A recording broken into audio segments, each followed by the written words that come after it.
Hello friends, स्वागत है आप सभी का आपके अपने यूट्यूब चैनल मैथ्स मंत्र में। अभी हम लोग प्रश्न श्रृंखला के सीरीज़ देख रहे थे साइंस के, ठीक है, जिसके हम लोग आज प्रैक्टिस सीरीज़ 5 को देखेंगे। अगर इसके पहले कोई सीरीज़ को नहीं देखा तो उसे आप प्लेलिस्ट में जाकर देख सकते हैं, ठीक है। तो पहला सवाल है आज के सीरीज़ का कि किशोरों के लिए आवश्यक अमीनो अम्ल, ठीक है, किशोरों के लिए आवश्यक अमीनो अम्ल है, तो क्या होगा इसका आंसर? इसका आंसर होगा आर्जिनिन और हिस्टीडीन, ठीक है। आर्जिनिन एवं हिस्टीडीन, ठीक है। और अमीनो अम्ल क्या होता है? तो अमीनो एसिड जो होता है, अमीनो एसिड वो प्रोटीन को पचाने में, ठीक है, प्रोटीन बनाने में सहायक होता है, ठीक है। अमीनो एसिड का मुख्य कार्य क्या है? यह प्रोटीन निर्माण में सहायता करता है, ठीक है। और हमारे शरीर की टूट फूट की मरम्मत जो होता है वो कौन सा ये करता है? प्रोटीन करता है, ठीक है। कौन सा पोषक तत्व करता है? वो प्रोटीन करता है, ठीक है। तो चलिए अगला सवाल देखते हैं। अगला सवाल है फ्रेंड्स कि हैजा नामक रोग में शरीर का कौन सा अंग प्रभावित होता है, ठीक है। हैजा, कॉलेरा को कॉलेरा बोलते हैं ना। तो हैजा नामक रोग में शरीर का कौन सा अंग प्रभावित होता है? तो हमारी जो आंत है, ठीक है, वो हैजा रोग में प्रभावित होती है। और हैजा रोग जो होता है उसका कारण है एक बैक्टीरिया, ठीक है। हैजा रोग का कारण क्या है? एक बैक्टीरिया के कारण होता है। उस बैक्टीरिया का नाम है विब्रियो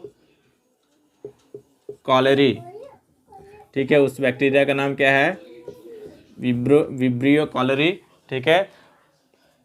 और इसमें हमारा कौन सा अंग प्रभावित होता है? आंत प्रभावित होती है। इसमें और बात याद रख सकते हैं कि यह दूषित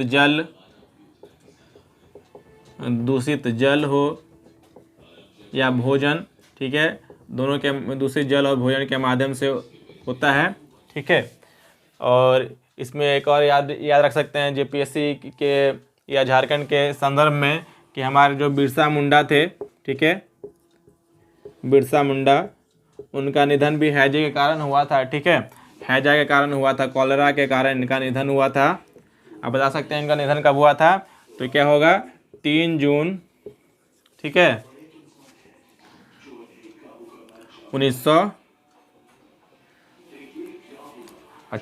1900 ईस्वी, ठीक है।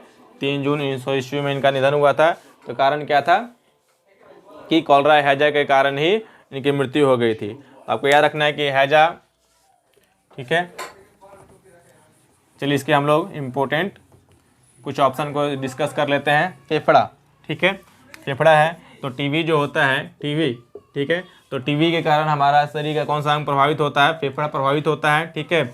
और इसका ये भी बैक्टीरिया जनित रोग है, बैक्टीरिया के कारण होता है, ठीक है। और इसका जो ये होता है इसको बोलते हैं माइकोबैक्टीरियम ट्यूबरकुलोसिस, ठीक है, बैक्टीरियम ट्यूबरकुलोसिस, ठीक है। आँख और त्वचा, तो त्वचा के जनरली कौन सा आँख के लिए मैंने बताया? जो ट्रैकोमा है, ठीक है, वो आँख की बीमारी है। ट्रैकोमा जो है वो आँख की बीमारी है। और त्वचा जनरली जो एक्जिमा होता है वो एक त्वचा जनित रोग है, ठीक है, त्वचा जनित रोग है। तो यहाँ हमारा आ रहा है कि जो रोग होते हैं जनरली बैक्टीरिया, जीवाणु, प्रोटोजोआ, ठीक है, कवक, ये सब के कारण से होते हैं। तो यहाँ जो हम लोग सबसे पहले डिस्कस कर लेते हैं बैक्टीरिया से होने वाले रोग को, ठीक है, बैक्टीरिया से होने वाले रोग को। इस पर मैंने एक वीडियो भी बनाया है, ठीक है, कि बैक्टीरिया के से होने वाले रोगों को कैसे याद करें, उसकी ट्रिक आप प्लेलिस्ट में जाके देख सकते हैं। तो कौन कौन सा रोग होता है जो बैक्टीरिया से होता है, इसको याद रखिएगा। प्लेग, ठीक है, डिप्थीरिया, ठीक है, टाइफाइड, ये सभी रोग क्या है? बैक्टीरिया से होने वाले हैं। काली खांसी,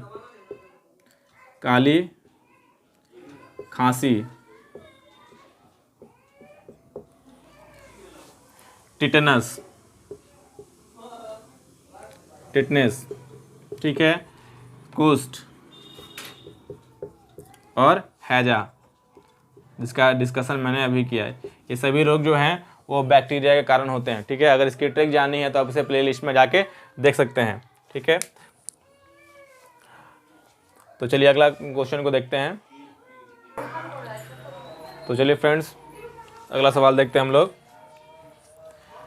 क्वेश्चन है कि कालाजार नामक बीमारी किस मक्खी के कारण होती है। ठीक है, तो सबसे पहले आपको जानना है कि कालाजार जो है वो प्रोटोजोआ जनित रोग है। ठीक है, प्रोटोजोआ जनित रोग है कालाजार। ठीक है, इस प्रोटोजोआ का नाम क्या है?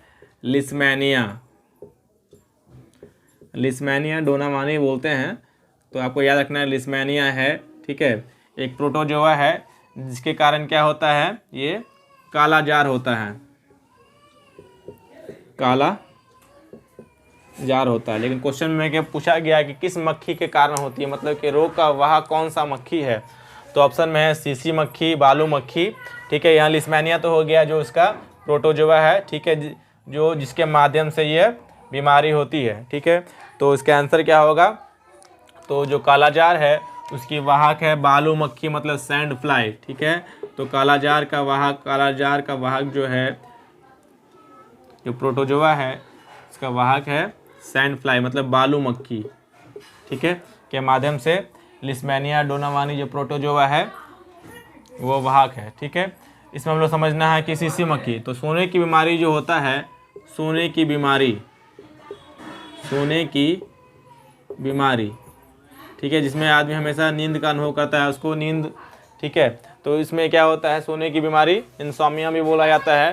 तो इसका वाहक जो, मतलब इसकी कौन सी मक्खी इसकी वाहक है? तो सीसी फ्लाई जो है वो सोने की बीमारी की वाहक है। ठीक है,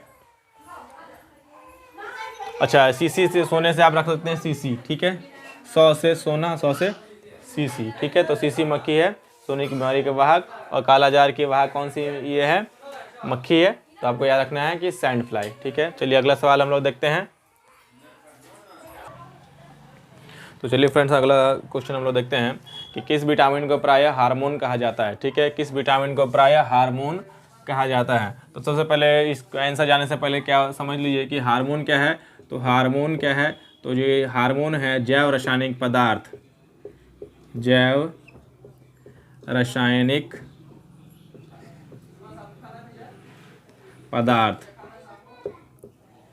तो कौन सी ग्रंथि जो है वो हार्मोन का स्राव करती है? तो आपको याद रखना है हार्मोन से रिलेटेड कौन सी, तो एंडोक्राइन, मतलब अंतःस्रावी ग्रंथि। ठीक है, अंतःस्रावी ग्रंथि जो है वो हार्मोन का सेक्रेशन करती है, स्राव करती है। ठीक है, और याद रखिएगा कि अंतःस्रावी ग्रंथि जो है वो नलिका विहीन होती है। नलिका विहीन मतलब डक्टलेस होती है। ठीक है, जैसे कि थायराइड ग्रंथि, ठीक है, सबसे बड़ी अंतःस्रावी ग्रंथि है, जो जिससे कौन सा हार्मोन निकलता है? थायरोक्सिन हार्मोन निकलता है। तो चलिए आते हैं हम लोग इसके प्रश्न पर कि किस विटामिन को प्रायः हार्मोन कहा जाता है। तो विटामिन डी। ठीक है, विटामिन डी को प्रायः हम लोग हार्मोन कहते हैं। अब विटामिन डी का रासायनिक नाम क्या है? कैल्सीफेरॉल। विटामिन डी का रासायनिक नाम क्या है? कैल्सीफेरॉल।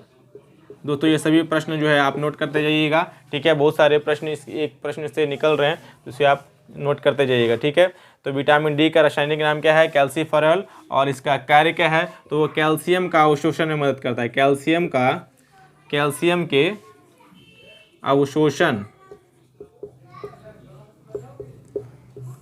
में मदद करता है। ठीक है, और इसको हम लोग जनरली सनलाइट से प्राप्त कर सकते हैं। ठीक है, तो कैल्शियम के अवशोषण में मदद कर देता है। और कैल्शियम का मुख्य काम क्या है? तो कैल्शियम जो होता है हमारे शरीर में, हमारे ब्लड में जो कैल्शियम होता है, ठीक है, वो एक स्कंदन, ठीक है, स्कंदन में मदद करता है। ठीक है, स्कंदन में मदद करता है, मतलब रक्त का कौन सा घटक हमारे शरीर में स्कंदन में मदद करता है? तो प्रोथाम्बिन, ठीक है, फाइब्रिनोजिन और कैल्शियम। ठीक है, तो कैल्शियम तत्व जो है वो, ठीक है, रक्त के स्कंदन में मदद करता है। ठीक है, तो दोस्तों आशा करता हूँ यह वीडियो आपको पसंद आया होगा। अगर वीडियो पसंद आया तो चैनल को सब्सक्राइब करें, ठीक है, और बेल आइकन को प्रेस करें, जिससे कि आने वाले नोटिफिकेशन आपको आसानी से मिल सके, ठीक है। तो अगले क्लास में हम लोग देखेंगे इसके प्रैक्टिस सेट प्रश्न श्रृंखला के 6ठे सीरीज़ को, ठीक है। अगर इसके पहले की वीडियो को नहीं देखा है तो आप इसे प्लेलिस्ट में जाके देख सकते हैं।